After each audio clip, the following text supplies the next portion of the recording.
Halo guys, teman-teman Torpedo, welcome back. Di sini kita kehadiran narasumber seorang reserse tulen. Wih, spesialisasinya itu di narkoba. Dulu lulusan Akademi Kepolisian 85. Ya. Pernah di Densus, mengungkap kasus bom Bali 1, kemudian sepanjang karirnya kebanyakan menghabiskan waktu di sektor pemberantasan narkoba. Bahkan orang ini yang mungkin menangkap Freddy Budiman itu sekitar 2 atau 3 kali. Bandar narkoba terbesar kita. Nah, ini kita kenalin langsung ini. Irjen Pol Purnawirawan Arman Depari. Sehat, Bang? Luar biasa. Sehat. Terima kasih, Bang. Udah Aku mau kalau mampir. melihat Bang Arman Depari forever young. Ya. Kan disebut juga Jenderal Gondrong kalau kata Cawang itu lah Jenderal Gondrong. Ini kebetulan sama-sama Ahmed ini. Bang lama di Brastagi, anak Medan juga ini, Bang. Iya. Jenderal anak Medan. Jenderal anak Medan. Ahmed. Ahmed.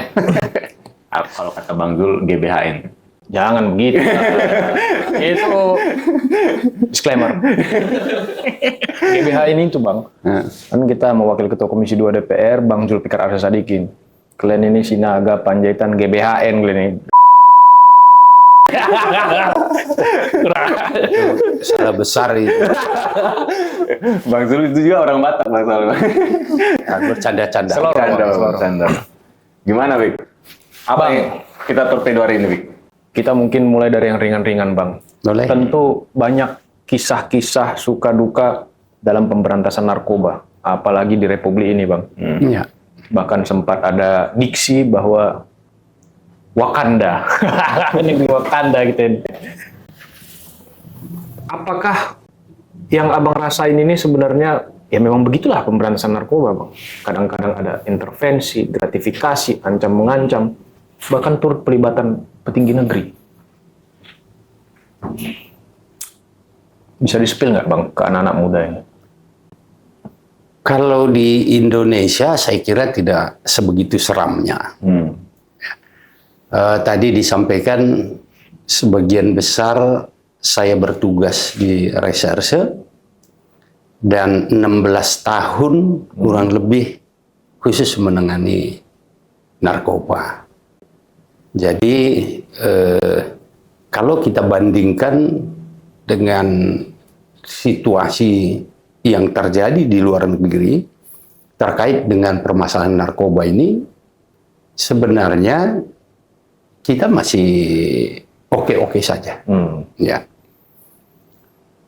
Yang bermasalah sebenarnya kalau kita bandingkan dengan negara-negara lain, contohnya sindikat yang paling ganas itu kan kita tahu di daerah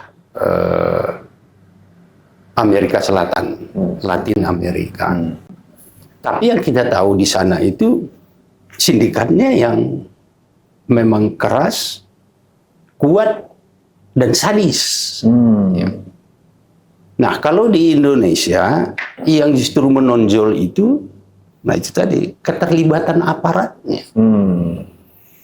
Walaupun aparat ini bukan sebagai pengedar atau sebagai bandar, tapi dia memanfaatkan jabatannya, kedudukannya untuk mengambil keuntungan dari kasus narkoba itu yang terjadi.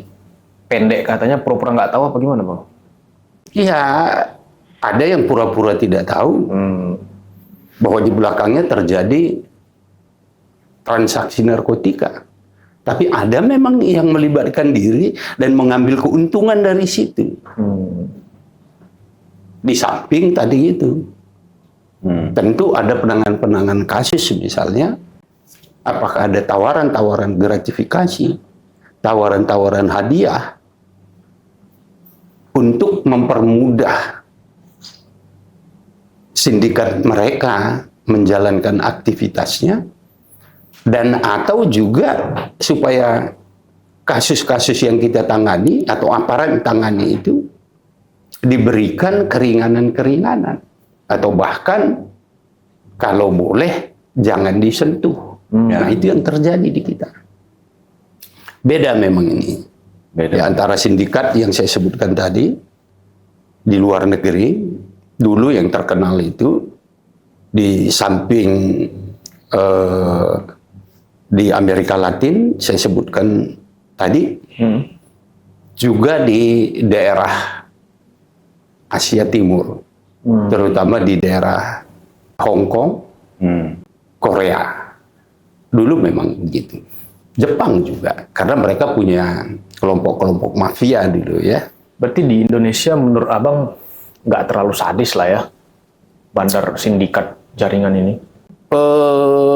Dulu memang ada satu masa para pengedar dan bandar-bandar besar ini memang ada konflik di antara mereka. Pecah di internal. Ada konflik di antara mereka, dan ketika itu setiap pengedar-pengedar yang kelasnya menengah itu sudah mempersenjatai diri. Nah, kalau kita lihat dulu kira-kira pada tahun 2013 ke bawah, setiap kita melakukan penangkapan terhadap bandar, pengedar, atau yang termasuk dalam sindikasi narkoba, pasti kita temukan senjata. Pernah baku tembak? Kalau di antara kita dengan aparat, tidak. Artinya tidak itu bukan tidak pernah ada, tapi secara general itu masuk dalam kategori ya boleh dikatakan tidak terlalu luar biasa seperti itu. Aku bisa simpulkan berarti permasalahan peredaran narkoba di Indonesia ini sebenarnya karena aparat tergoda Bang ya dengan faktor-faktor ekonomi itu. Salah satu. Abang ini 16 tahun menjalani di narkoba. Pernah nggak sih Bang ada tawaran? Tolong Bang, jangan ini. Tolong dibantu. Tolong. Banyak. Banyak. Gede-gede Bang. Angkanya gimana? Iya. Kan teman-teman Torpedo nggak tahu nih angkanya seberapa nih. Banyak untuk sekali. istilahnya lapangan. Kira-kira menurut situ berapa? Meter lah ya. Kalau aku nggak tahu berapa Meter lah. ukurannya. Oh iyalah. Pasti miliar ya. Tapi kalau kita lihat dalam konsep ekonomi itu kan ada kickback 30%. Berarti misalnya 1 kilo ini yang Abang bilang tadi 1,2 berarti sekitar 500. Iya. Jadi banyak memang godaan-godaan, tawaran-tawaran seperti itu. Ada juga yang menghubungi kita untuk menukar barang bukti, ada. Kemudian ada juga yang berusaha untuk masuk ke Indonesia, asal masuk saja. Mereka juga menawarkan ya di luar dari perkiraan kita mungkin. Dan saya pun tidak pernah membayangkan uang segitu besar. Ada yang minta juga supaya mereka dilepaskan dari kasus yang sedang kita tangani. Ada banyak sekali. Itu yang ke Iran Bang ya? Yang jaringan Iran ada. Terus kenapa kamu nggak Abang tangkap? Oh, mereka bukan kita seperti kita pikirkan mereka langsung datang. Ya, mereka punya jaringan yang kita. Yang penting message itu sampai ke saya. Bahkan ada pernah anggota saya sendiri. menawar apa yang Abang lakuin ke anggota Bang? Nah, saya tahu dia memang bukan berniat begitu, Pak. Ini ada tawaran seseorang anggota sindikat mau beroperasi di Indonesia dan Bapak tahu pasti orang-orang ini. Dia berani memberikan sekian kepada saya, pada Bapak. Sekian apa Bang? Sekian puluh M. Puluhan M. Hanya untuk membiarkan sindikat ini masuk gitu? Iya. Terus ya tentu saya tanya, kamu dapat dari siapa? Si Anu. Oh iya. Dan kalau kemudian kita tanya si Anu, kita sudah tahu bahwa dia juga pasti dapat dari si Anu. Informasi dari bermacam-macam jaringan yang mereka gunakan. Dan sikap Abang saat itu apa? Ya kalau saya bicara itu memang agak panjang. Kalau yang khusus yang ini, Oh iya. panjangnya begini. Karena saya memang penasaran terhadap sindikat ini. Dia dulu adalah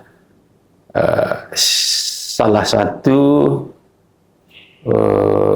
yang kelompok kejahatan yang cukup dikenal di Indonesia pada waktu kira-kira tahun 80-an. Dan saya boleh sampaikan yang bersangkutan ini, saya nggak tahu dia masih hidup atau tidak. Yeah. Terakhir saya dengar informasinya ada di Kanada. WNA berarti Bang? Warga sekarang nggak tahu saya nggak tahu warga negaranya apa, tapi yang jelas dulu dia juga orang Indonesia. Nah, ketika itu saya berpikir begini, ini orang bisa kita tangkap ini. Bagaimana cara kita menangkap? Nah, kalau kita terima tawarannya tadi, pasti dia berani datang masuk ke Indonesia. Tapi permasalahannya kalau sudah kita ambil uang yang diberikan, itu kan menjadi komplain buat kita kan. Pasti dia akan protes, teriak kemana-mana. Wah, Arman udah terima uangnya kok. Nah, waktu itu, tapi kan kita bukan tujuan kita nerima uang itu, tapi memancing. Ya, itu bahasa Delivery apa kalau bahasa ini? bahasa mancing yang betul, mancing ke dalam itu maksud saya. Jadi cepat juga tanggapnya kalau kita pancing dia, itu maksud saya, pancing. Nah, tapi permasalahannya bagaimana? Bagaimana prosedurnya? Nah, prosedur begini ini tidak pernah diatur, sama dengan control delivery, sama dengan undercover by pemeriksaan urin razia itu kan nggak ada. Itu nanti mungkin kita belajarin di bab revisi Undang-Undang Narkotika dan Psikotropika yang masuk prolegnas 2025 ini, Bang. Iya. Bang. Jadi ini tadi saya lanjutkan dulu ya. Boleh, Bang. Seru ini. Apa yang harus kita lakukan ini? Saya mikir lama ini. Saya beritahu sama anggota saya itu tadi. Oke kan? Berapa dia berani ngasih? Saya lapor ke pimpinan saya. Kabar Reskrim waktu itu. Pak Buas. Ya, saya nggak usah sebut nama. Saya beritahu Pak ada begini. Terus gimana, Man? Itu kan berbahaya nanti. Saya bilang, kita akan terima ini uang, tapi bukan kita yang terima. Kita bukakan rekening di pengadilan atau di kejaksaan. Tapi bagusnya di panitra, Pak. Begitu dia transfer, bukan masuk ke kita, masuk ke panitra. Oh ya, boleh. Bisa dikoordinasikan? Bisa, Pak. Oke. Saya bicara lagi lah dengan mereka melalui jalur anggota saya ini. Ada anggota saya masih hidup, kok masih ada orang. Dia minta bertemu dengan saya di salah satu negara di Eropa. Wah, saya nggak mau lah. Siapa yang jamin saya di sana kan? Saya tawar. Saya bilang saya nggak mau di situ. Cari negara yang lain. Wah, dijawab lagi. Oke, kita bertemu di Hong Kong. Untuk transaksi, berbicara, baru nanti transfer. Wah, saya berpikir lagi, Hong Kong ini nggak bisa menjamin apapun kalau ke sana. Texas. Saya bilang, terus gimana? Saya mikir lama. Oke, nanti beberapa hari saya hubungi. Kemudian saya memberanikan diri, kita ketemu di Singapura. Maksud saya Singapura kan nggak begitu jauh. Kalau dia meleng-meleng, dorong aja ke laut sana lari. Betul, itu waktu itu artinya begitu. Bisa nanti kita berkoordinasi dengan Batam dekat, Bang, ya. Ya, bisa koordinasi dengan Singapura karena di situ lebih banyak kita kerjasamanya.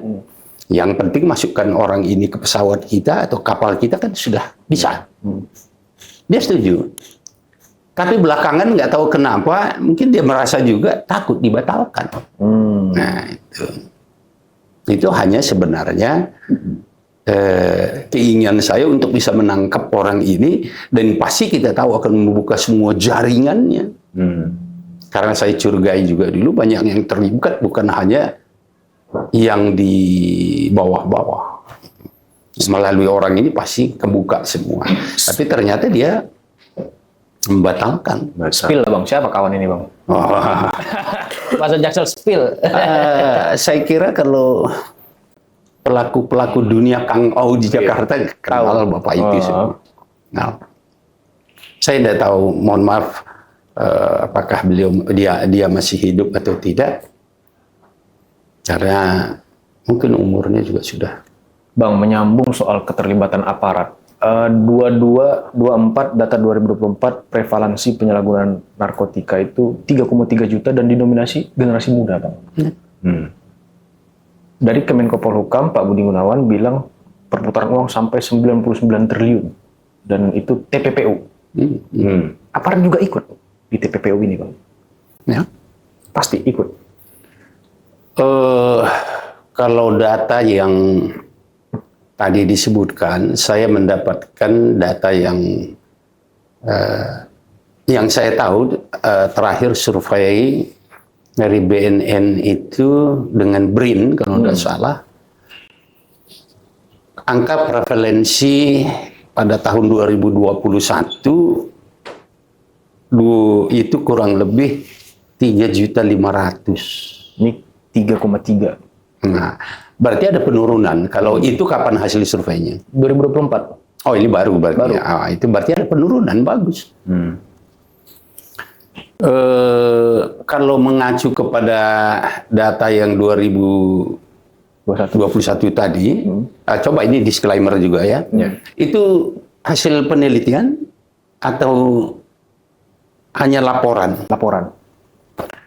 Saya tidak tahu apakah ada penelitian yang terakhir yang dilakukan oleh BNN. Biasanya itu dilakukan 3 tahun sekali.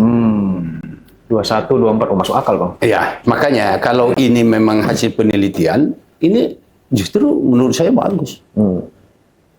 Karena setahu saya tahun 2021 itu ada kenaikan dari 2019 itu sekitar 0,15%. 0,15% itu angkanya adalah 300.000 orang. Berarti dari 3.500.000 menjadi 3.800.000 pengguna daripada pengguna. Nah, kalau menggunakan data yang sekarang ini berarti oke. Bagus. Tapi kalau memang datanya menggunakan data yang 2021 itu ada kenaikan. Justru kenaikannya itu pada periode pandemik. Nah, ada apa? Pandemi, ekonomi UMKM stop, malah beli narkoba lancar-lancar jaya ya, Bang. Ya, memang ada alasan-alasan tertentu. Ketika kita mengajukan alasan atau argumentasinya kenapa justru naik di pandemi yang seharusnya aktivitas tidak ada. Kalau dulu, nah ini kan tentu kita belajar dari empiris juga ya, pengalaman empiris, dan apa yang kita temukan, para pemakai ini selalu menyampaikan apa yang menjadi penyebab dia menggunakan narkoba. Banyak hal. Satu yang biasa kita dengar itu karena tekanan pekerjaan. Suntuk di kantor. Ya. Yang kedua, Stres. karena konflik rumah tangga. Mak berantem dengan bininya ke narkoba pula akhirnya, Bang. Ya itu. Mak Jadi, ya artinya rumah tangga tidak harmonis. ya, orang kan ada yang ke masjid, ke gereja atau ke psikolog. Ini ke narkoba pula, Bang ya. Nah, itu yang saya bilang tadi. Ada juga yang karena putus pacar. Ada juga kan anak muda sekarang. Cinta-cinta monyet ini. Jadi cinta ditolak, narkoba. Narkoba betul. Yang dicari. Itu banyak alasannya itu. Ya mungkin karena dia kalau dulu ya tidak lulus sekolah, macam-macam alasannya. Sebenarnya itu bisa diterima karena itu kan mereka mencari ketenangan dan mencari cara bagaimana untuk mengatasi tadi kegalauan pikirannya, apakah karena konflik rumah tangga, kemudian pacar putus, tekanan pekerjaan, sekolah, cita-cita yang tidak kesampaian, terus rumah tangga yang tidak harmonisnya kan, betul itu. Akhirnya mereka mencari obat-obatan, narkoba. Nah, bagaimana dengan pandemi? Ya kan begitu.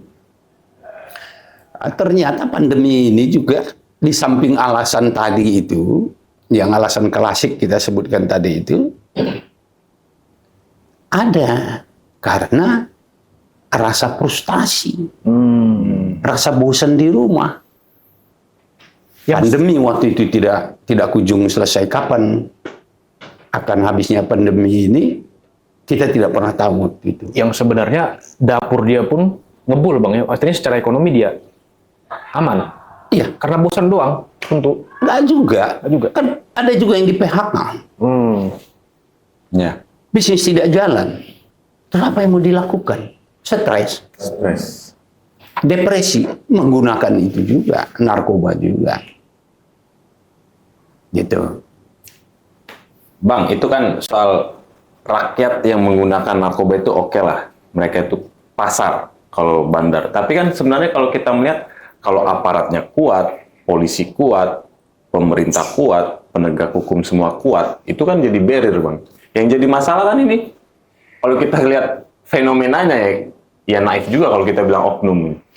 Ada dari Kapolda, kita melihat Irjen Teddy Minahasa. Kemudian di Polda kemarin, ada oknum-oknum yang terlibat dalam itu. Mulai dari direkturnya sampai kasubit kanitnya.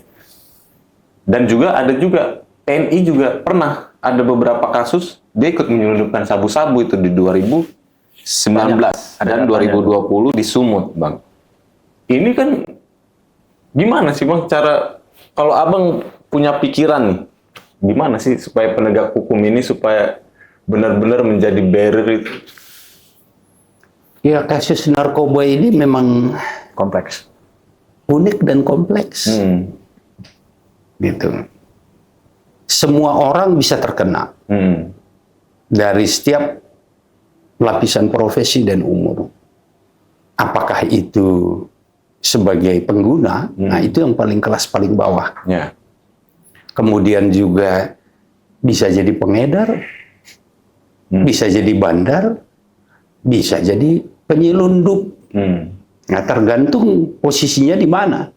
Kalau dia dari segi pekerjaannya, mungkin dia bisa memberikan kesempatan bagi jaringan untuk memanfaatkan pekerjaannya itu untuk menyelundupkan, bisa jadi. Atau seharusnya dia yang menjaga, tapi dia pura-pura tidak tahu. Tentu itu dengan imbalan tadi. Tolong dibantu. Ya, jadi pada umumnya ada dua alasannya. Yang pertama dulu, karena dia sudah menjadi pengguna dan memakai, mau tidak mau, dia akan selalu mencari sumber narkoba. Paling tidak untuk dia konsumsi. Itu satu. Yang kedua, karena dia menganggap ini adalah sumber rezeki mata pencarian. Karena memang sindikat itu juga berpikir bahwa ini bisnis. Mereka tidak peduli. Ada anak orang mati, OD ke laut sana, dihukum mati, dia tidak peduli. Yang penting Jual bayar. bisnis saya jalan, banyak duit. Nah, kalau sudah begini, berapapun yang diminta oleh petugas, misalnya dalam tanda kutip oknumnya, yang penting bisnisnya jalan, dia dikasih aja. ketuk palu dan mudah kan. Iya. Seperti yang saya bilang tadi, dia tidak melakukan apa-apa, dia cuma diam aja. Nggak melakukan apa-apa, di belakang ada orang bermain. Kita tidak pernah tahu kan, oh dia mungkin manis-manis saja, tahu dia tahu di belakang terjadi negosiasi. Jadi itu barang. Bang, berarti bisa aku simpulkan kalau sebenarnya ini aparat kita itu sebenarnya sudah punya peta ya Bang ya. Peredarannya siapa, pemainnya siapa, bandarnya siapa, pintu masuknya dari mana. Itu sudah ada nggak sih di BNN maupun di Polri itu?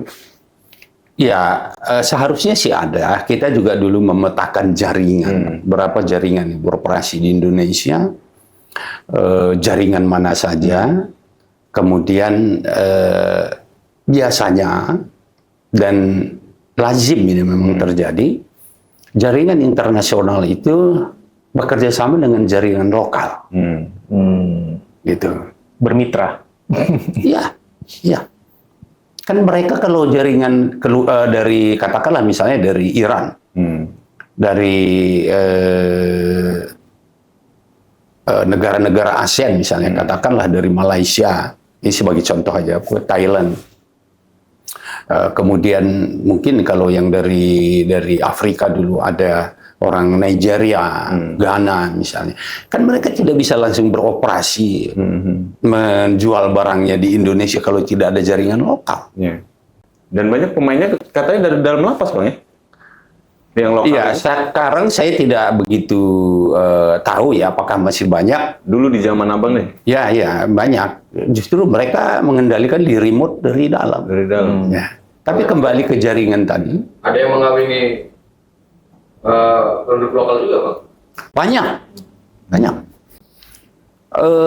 Banyak perempuan Indonesia yang dihukum mati di luar negeri karena tadi itu diiming-iming oleh bandar ini supaya nanti kalau dibiayai ke luar negeri, dipacari dengan cara dipacari, bahkan ada yang dinikahi, itu sebenarnya pura-pura aja, bohong.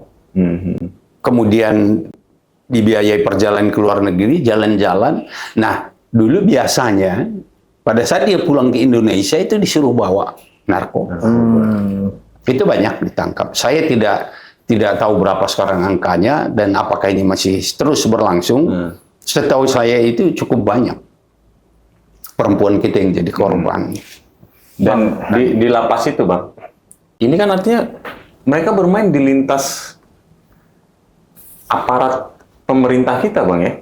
Berarti kalapas, disuap, sipir disuap, kan dia harus punya handphone. Handphone itu kan nggak boleh, tapi dengan adanya handphone itu berarti kan ada faktor suap tadi Bang. Dan ini pasti tarikannya ke wilayah politik nggak sih Bang? Ada juga arah suap itu nggak? Benang merahnya Bang.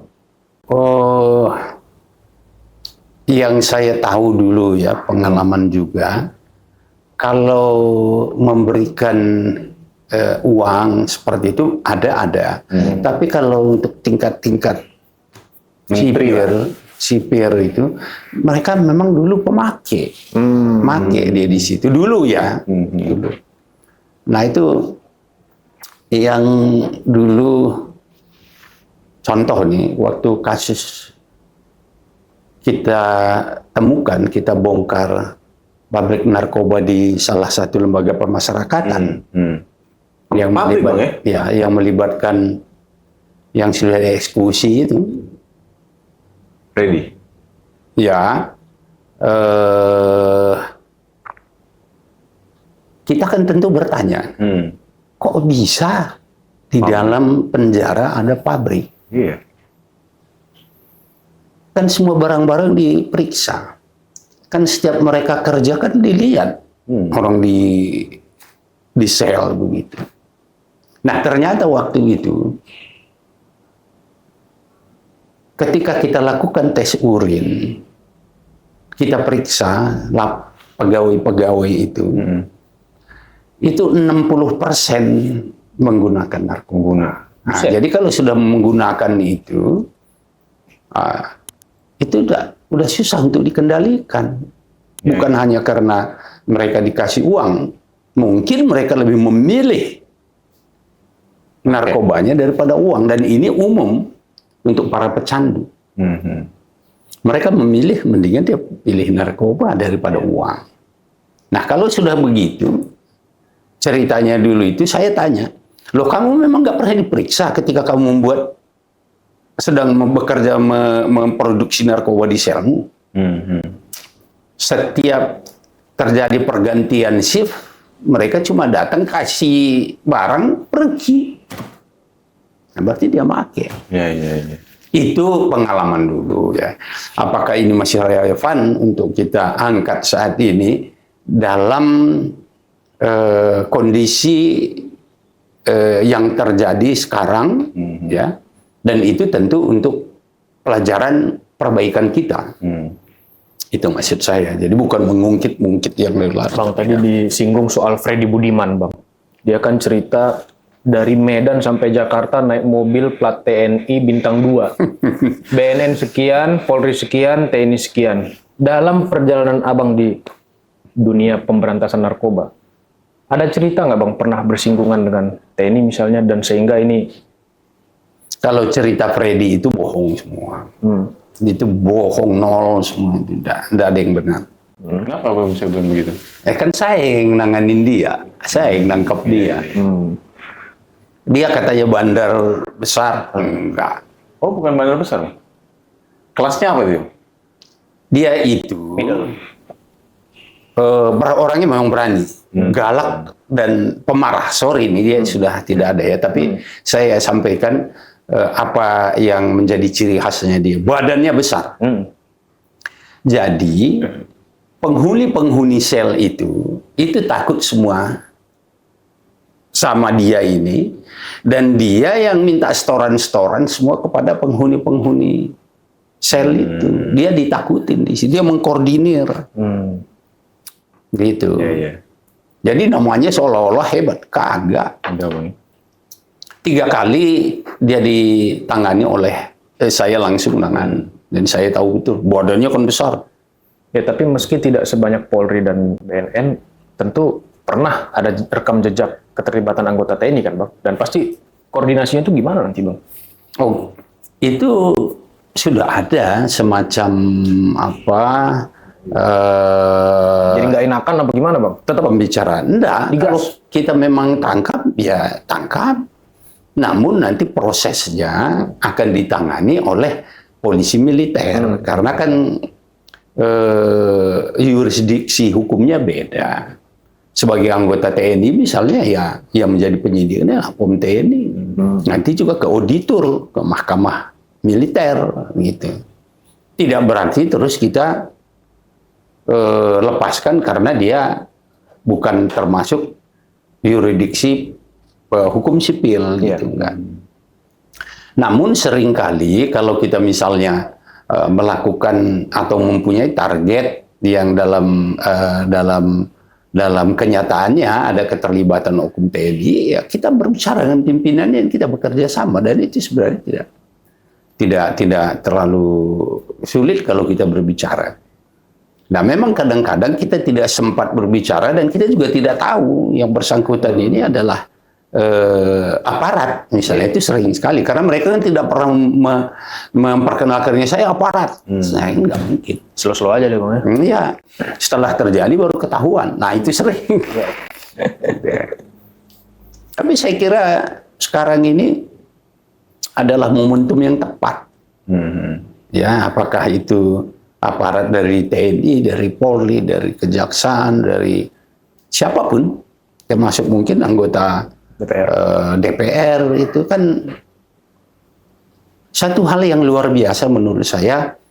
Kalau dalam kebijaksanaan pemerintah sekarang di bawah Presiden Prabowo, di dalam asta citanya itu ada satu poin yang ke-7 khusus memasukkan pemberantasan narkoba. Itu luar biasa kan? Ya. Luar biasanya apa? Begitu banyaknya urusan negara ini. Tapi concern ke situ, Bang. Ya, tapi narkoba ditunjuk salah satu yang menjadi perhatian kita bersama. Itu prioritas sebenarnya. Tapi Namun pertanyaannya sekarang, apa yang sudah dilakukan aparat di bawahnya dia? itu dia, Bang. Stakeholder ini. Berkaitan dengan supply and demand. Selama ada permintaan, supply akan selalu ada. Ya iya, itu memang sudah jelas itu dari zaman dahulu begitu. Tapi bagaimana kita menghadapinya? Kenapa saya bilang dari zaman dulu begitu? Mungkin ribuan tahun yang lalu pun sudah ada ini permasalahan narkotika. Ya. Dan di negara kita pun sudah ratusan tahun. Dan ke depan pun belum tentu 10 tahun selesai ke depan. Mungkin 100 tahun, 200 tahun. Kapan kita harus bisa mengontrol ini? Karena mustahil juga bahwa narkoba itu hilang dari satu negara itu. Tidak ada negara di dunia ini, tidak ada. Tetapi kita harus mengontrol. Tadi berkait dengan prevalensi. Kebiasaan dan kesepakatan di seluruh dunia. Negara yang disebut bebas dari narkoba itu, prevalensinya di bawah 11%. Jadi bukan tidak ada. Tapi kalau prevalensinya sudah lebih dari 2% dari jumlah penduduk, itu darurat. Itu harus kita tahu. Kita darurat terus. Nah, karena situasi darurat itulah makanya Presiden Prabowo, karena beliau tahu bagaimana segera mengatasi ini, membuatlah Astacita itu. Namun sekarang pertanyaan kita, apa yang sudah dilakukan oleh stakeholder tadi? Sudahkah disusun suatu kebijaksanaan yang tepat untuk mencegah, memberantas, dan merehabilitasi itu? Nah, kalau cuma dibiarkan saja begitu dan tidak ada tindakan atau tidak ada langkah apapun, ya Astacita hanya Astacita. Tidak hanya bisnis peredaran narkobanya berarti, Bang, ya. Tindak TPPU-nya juga kan? Semuanya. Nah, itu tadi terkait dengan TPPU. Ya. Kalau data TPPU itu mungkin lebih banyak di PPATK. Ya. Tetapi ketika masih bertugas dulu, saya selalu berkomunikasi dengan UNODC. Nah, mereka mengeluarkan data pada tahun yang tadi saya sebutkan itu, yang juga dilakukan survei itu, jumlah uang yang dihasilkan oleh sindikat narkotika di Asia Timur itu kurang lebih 500 miliar dolar. Berapa itu? Berapa? Kalkulator. Aduh, Coba dihitung. 500 miliar. Nah, Tahu kalkulator tuh. nah, logika saya begini. Kalau di Asia Timur itu kan termasuk Indonesia. Ya. Negara yang besar di Asia Timur itu, penduduknya yang besar itu adalah Cina, India, Indonesia. Di ASEAN itu ya kita. Berarti kalau di 500 miliar dolar itu kira-kira di Indonesia berapa? Minimal 100 lah. 100 miliar dolar. Nah, itu berapa nilainya? Coba aja 100 dihitung. miliar Jadi dolar. kaitkan dengan 99 triliun tadi, saya kira bisa jadi karena hasil survei BNN juga dulu, uang yang harus dikeluarkan oleh kita untuk Pemberantasan. bukan, dalam penyalahgunaan narkoba ini kurang lebih 80 triliun. Jadi masih oke. 80 triliun itu 60 triliun untuk belanja narkotika untuk konsumsi tadi, yang sisanya itu untuk pengobatan yang dilakukan rumah ke rumah, rehabilitasi rumah sakit. Gitu. Jadi ya Menyambung, Bang. Aku mau tanya Bang, itu kan uang gede dan bandar itu kan pasti, ya kalau uang suap-suap gitu mah tutup mata, mau 1T, 2T. Ada kemungkinan nggak sih Bang uang itu dibayar untuk beberapa politisi-politisi kita atau suksesi dalam pemilu itu buat ini kalau gua kasih cash money, gua kalau menang, lu biarin gua beroperasi kayak yang abang pernah terima itu di BNN. Ini kalau Enggak, kalau secara sistematis dan terorganisir begitu tidak ada. Tapi orang perorangan ada. Orang perorangan banyak. Dulu ada yang berniat untuk mencalonkan jadi kepala daerah, menggunakan uang dari hasil narkoba untuk legislatif. Beberapa kali ada. ada temuan itu. Ada, kita tangkap juga, ada di datanya di Polda, di BNN juga ada. Tapi kalau tadi itu memang dibuat untuk mempengaruhi kebijakan negara di Indonesia, ya sampai sekarang ini sih belum ada. Mudah-mudahan tidak ada. Tapi itu bukan tidak mungkin. Ya. Karena kalau dibaca, saya tidak sebutkan negaranya, pasti tahu. Ada negara-negara tertentu juga di Amerika Latin sana ya memang kemenangan seseorang itu karena dukungan dari kartel. Ya. Presiden bang ya. Coba nanti dilihat. Bang, mumpung lagi di Senayan nih bang, masuk jadi prolegnas 2025 bang. Dan poin yang banyak disorot pers dan elemen masyarakat sipil ini restoratif justice Ya. untuk pecandu, pemakai.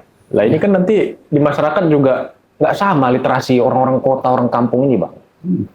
Abang sendiri gimana melihatnya bang? Sebelum kita masuk ke tadi bang soal peredaran apa kan? Ya. Kalau ada rencana untuk merubah lah ya, baik besar maupun kecil terkait dengan aturan-aturan regulasi narkoba, tentu tujuannya ini agar ke depan penanggulangan kembali ya penanggulangan ya. Saya selalu menggunakan istilah penanggulangan, bukan pemberantasan. Karena pemberantasan itu hanya penegakan hukum. Tapi kalau penanggulangan di situ juga ada pencegahan. Ya itu tadi untuk mengurangi atau menekan demand. Itu pencegahan. Edukasi juga ada. Ya. Juga di situ ada rehabilitasi. Dan bagaimana kerjasama kita baik dalam negeri maupun luar negeri itu yang disebut dengan penanggulangan. Nah, saya harapkan kalau misalnya akan dibuat undang-undang baru, tujuan ini tercapai. Ya. Nah, terkait dengan pengguna pecandu yang tidak terlibat jaringan.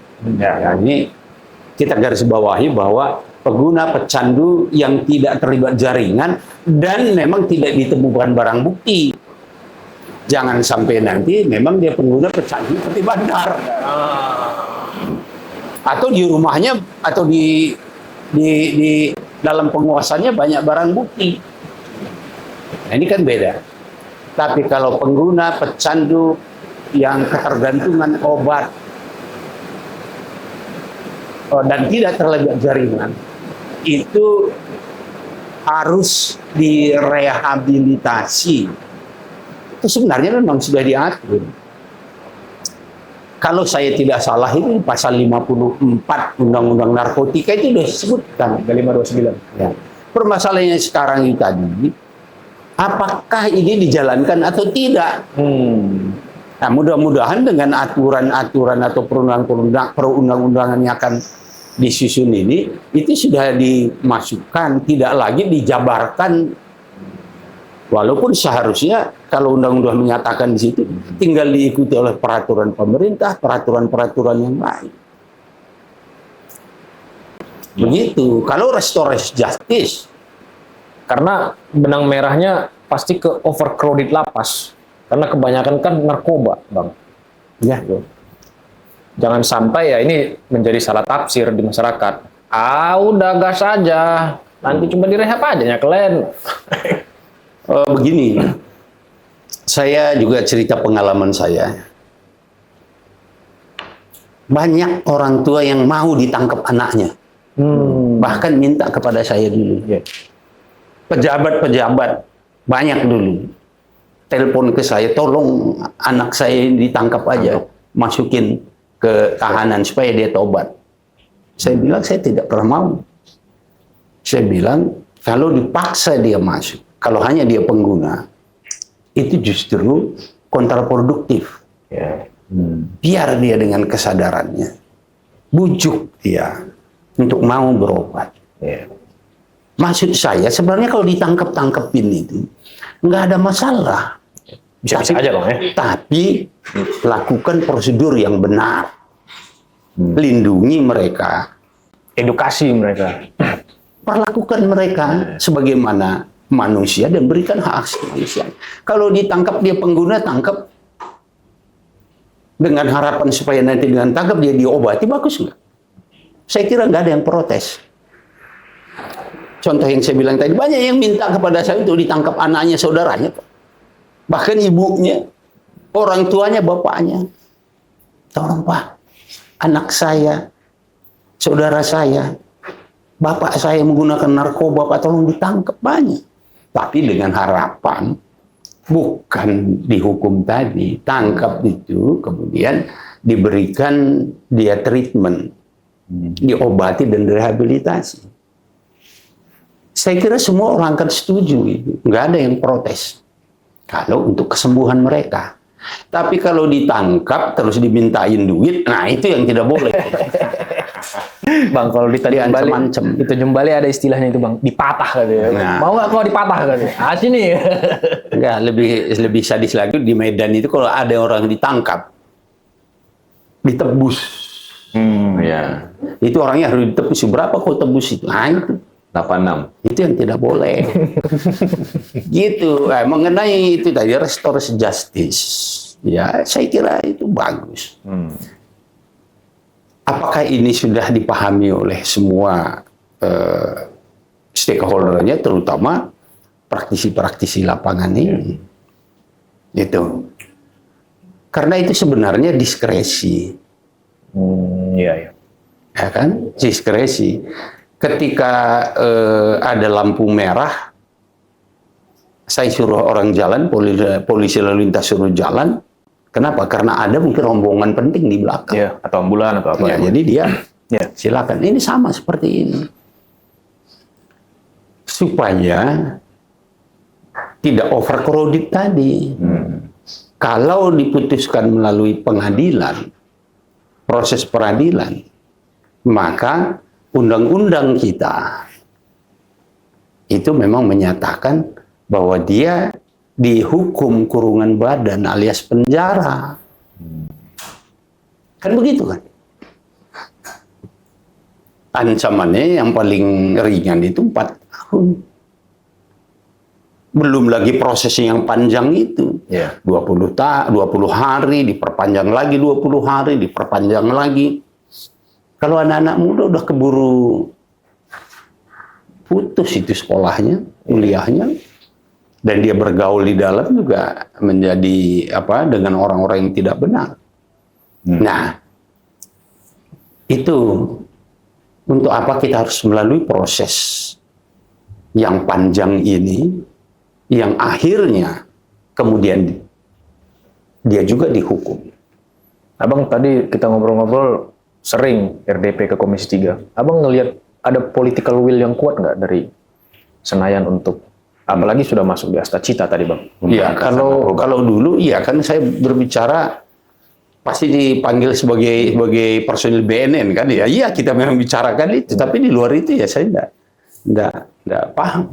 Nggak paham atau tidak melihat energinya pemberantasan itu? Political will. Ini kan tadi sudah kalau dari pemerintahan kan sudah dilihat bahwa dia Usulan salah pemerintah satu. Bang. Usulan pemerintah nih revisi ini. Nah iya. Nah tinggal di sini kalau memang ditindaklanjuti dianggap itu salah satu yang paling penting, tentu cepat Ya. dan betul-betul dikaji itu isinya dan apa-apa yang diperlukan untuk ditata ulang kembali. Seperti tadi itu, di undang-undang narkotika itu memang sudah jelas disebutkan wajib untuk direhabilitasi, baik itu rehabilitasi medis maupun rehabilitasi sosial. Tapi dari mana biayanya itu kan nggak diatur. Iya. Ya. Bang, beberapa tahun terakhir ini kan juga sempat mencuat. Sebentar ini tadi dulu. Kalau sudah begitu bunyinya, kan tentunya harus dijabarkan. Pemerintah daerah bertanggung jawab untuk membiayai. Departemen atau kementerian ini harus bertanggung jawab karena itu kan walaupun tidak disebutkan di situ gratis, kalau sudah diwajibkan kan harus kita yang bayar, pemerintah yang harus bayar. Nah itu nanti yang harus kita lihat di dalam regulasi dan perubahan yang akan disampaikan ini. Nah kalau cuma dibiarkan begitu tadi itu jadi bingung. Ini kalau kita mau rehab ditaruh di mana ini? Biayanya dari mana? Siapa yang biayain? Apakah memang sudah dianggarkan itu?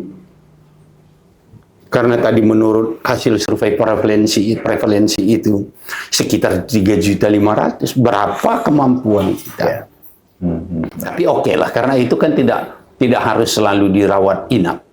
Boleh rawat jalan dan berdayakan masyarakat, karena di undang-undang yang sama, di pasal yang sama juga disebutkan pemerintah dan masyarakat boleh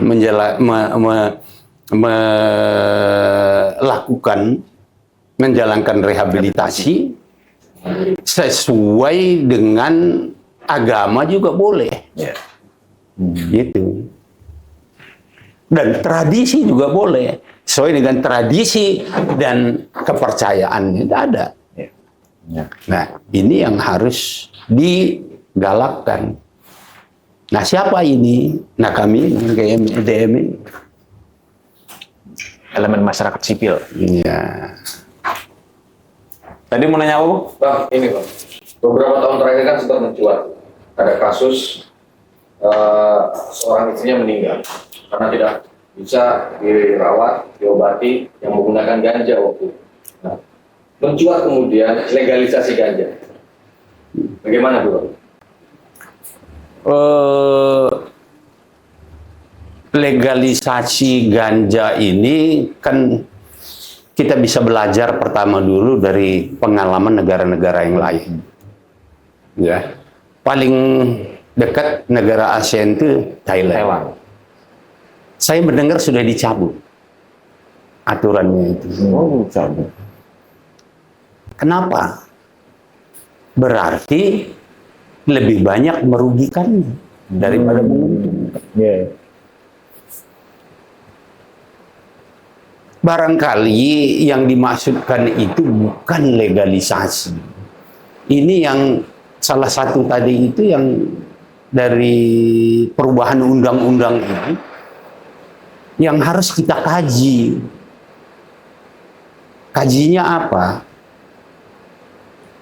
Apakah ganja itu masih termasuk golongan narkotika kelas golongan 1 atau tidak? Itu mestinya. Karena di negara lain, bahkan PBB dalam hal ini UNODC juga menyampaikan bahwa itu bukan lagi golongan yang di atas. Kalau kita kan golongan pertama itu yang terberbahaya.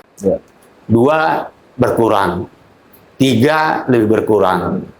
4 narkotika yang agak lemah. Nah, kalau di luar negeri itu 4 di atas, yang berbahaya itu 4. Nah, sekarang ganja diturunkan jadi golongan 1. 4 ke 1. Gitu. Nah, ini yang perlu dikaji dan menjadi bahan nanti. Apakah itu relevan untuk diatur atau tidak? Atau aturan-aturan yang lain mungkin tidak di undang-undangnya, penggolongan narkotika. Bukan penggolongan artinya narkotika kelas 1, kelas 2, kelas 3 tadi, enggak. kita harus klarifikasi. Mana narkotika yang memang keras untuk dilarang? Mana golongan narkotika yang agak bisa tidak sekeras yang pertama tadi. Ya. Nah, kalau di luar negeri itu biasanya disebut hard drug dan soft drug. Kalau hard drug ini tidak ada tawar-menawar, tapi soft drug itu ya mungkin bisa dipakai dalam batas-batas tertentu. Untuk kebutuhan medis lah gitu Bang ya. Iya. Umumnya memang kebutuhan medis itu. Nah, mengenai legalisasi tadi, ada apa untungnya buat kita? Pernah satu kali saya berdebat di sebuah televisi nasional. Ya. Dia bilang itu bisa diekspor, menghasilkan devisa. Ya. Pertanyaan siapa? Saya itu, siapa yang mau beli? Hah? Siapa yang mau beli? Terus dia bilang itu ganja dari Aceh itu. Iya, Ada ganja nomor 1 di dunia. Siapa bilang? Geru ngomong itu Bang. Ganja nomor 1. Siapa bilang? Coba ke Amerika Selatan di sana. Jauh lebih bagus. Terus satu lagi. Ini kan bahasa yang tidak betul. Itu merugikan petani ganja. Kapan ada petani ganja di Indonesia?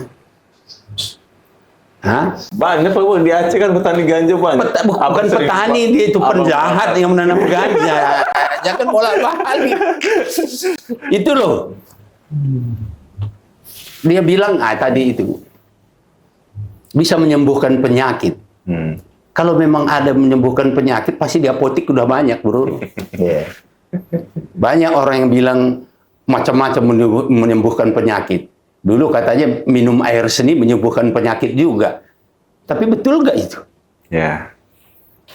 Nah, kita kan sudah punya Kementerian Kesehatan, Badan Pemeriksaan Obat dan Makanan. Kalau memang ada kan mereka sudah riset. Ya. Oh ini untuk batuk, oh ini untuk perut, oh ini untuk diare.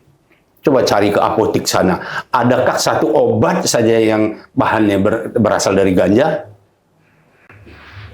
Nggak ada. Ada. Ya, itu tadi bahasa-bahasa sindikat tadi itu. Petani ganja menguntungkan. Dari mana ganja nomor 1? Saya sudah datang ke sana. Dia tahu kualitasnya. Gitu bro. Bang, terakhir Bang. Ya, lagi boleh. rame soal kratom Bang. Di Thailand di semi legalisasi, artinya dibolehkan tapi tetap dalam pengawasan. Nah di kita kemarin BNN itu sudah menggolongkan itu di golongan 1 ya Bang, kalau nggak salah Bang. Sebenarnya seberapa nge-fly, seberapa bahaya, atau memang di medis juga temuan BNN ini? Kalau ditanya saya sebagai bahaya pelai, saya nggak pernah menggunakan. Tapi kan pasti Kajian. Jadi begini, Studinya. Undang-undang narkotika kita ini awalnya itu kan mengikuti konvensi PBB Ya. tahun 61, 71 dan 88. Gitu.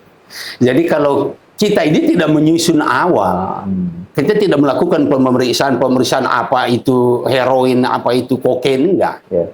Tapi karena kita meratifikasi 3 konvensi itu menjadi undang-undang kita, ditetapkan dengan undang-undang kita bahwa kita mengakui, istilahnya begitu.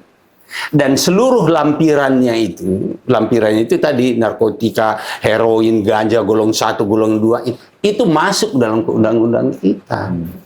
Nah, kratom itu sudah ditentukan menjadi narkotika golongan 1 di lampiran yang tadi itu. Yeah. Berarti otomatis juga kita harusnya kalau kita memang meratifikasi itu juga berlaku terhadap kita, kan begitu.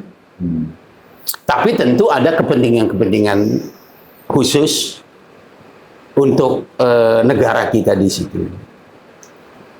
Nah, kalau di Thailand itu ada keringanan-keringanan legalisasi dan lain sebagainya, sebenarnya